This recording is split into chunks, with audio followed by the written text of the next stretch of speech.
Hi Virgo, this is your 2012 special forecast brought to you by InsightfulAstrology.com. Virgo, the theme for you in 2012 is, are you winded or are you going to get your second wind? Remember this, especially early in the year, because you're going to feel winded, and I want you to just keep pushing through and recognize that you will get your second wind. Here's what's happening. From January 23rd until April 13th, Mars, the planet of action and energy, the planet of enthusiasm and stamina, will be retrograde in your sign. This could deflate you for a while. This does not have you at your strongest. It will be very difficult for you to push ahead with any new projects or personal endeavors. As a matter of fact, it is the worst possible time for you to do this, so don't hold back. You don't feel as energetic. You don't feel like you have everything in place the way you need it to be. And that's okay, because you're supposed to be using this time to re-strategize, reevaluate what's really important to your personal agenda and your personal goals. After April 13th, that's when you get your second wind back. From April 13th until July 3rd, Mars will be in your sign direct and strong, and you are going to save the day. I have faith in you. In terms of love and relationships, Virgo, 2012 will be inspiring. After February 3rd, Neptune, the planet of inspiration and spirituality and unconditional love, will enter your partnership sector.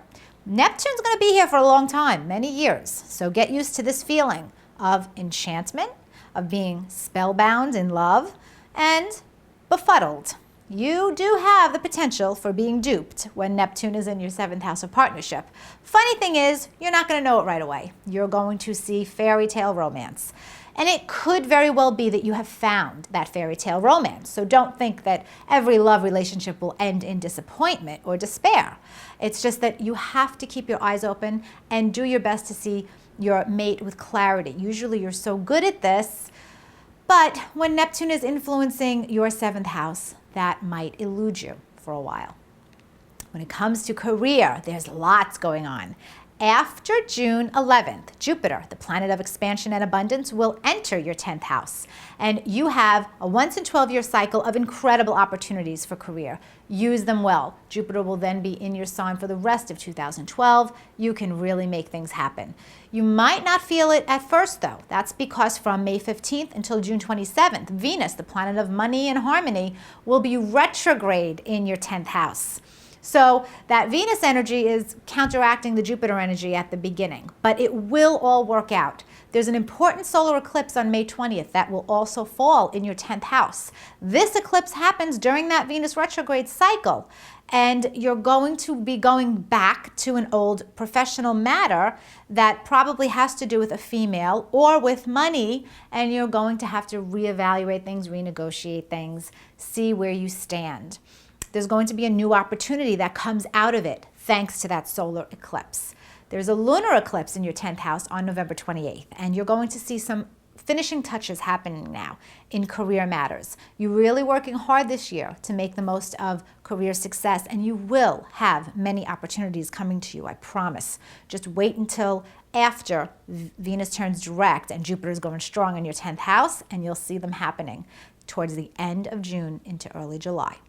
With money, you might want to tighten your belt a bit. Saturn, the planet of restriction and limitation, will continue to be in your 2nd house until after October 5th.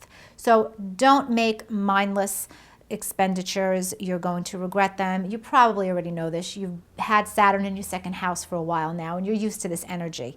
So you might be really being smart with your money, and that's how you should be. Home and family, there is an eclipse on June 4th in your 4th house, and there could be something changing at home. Some shift in family, you might be moving, or there could be a change with a relative. Overall, Virgo, you can see how you have a lot of stamina and energy to achieve things, and more towards the 2nd half of 2012. The first half of 2012 is all about deciding how you want to strategize and use your energy for the best.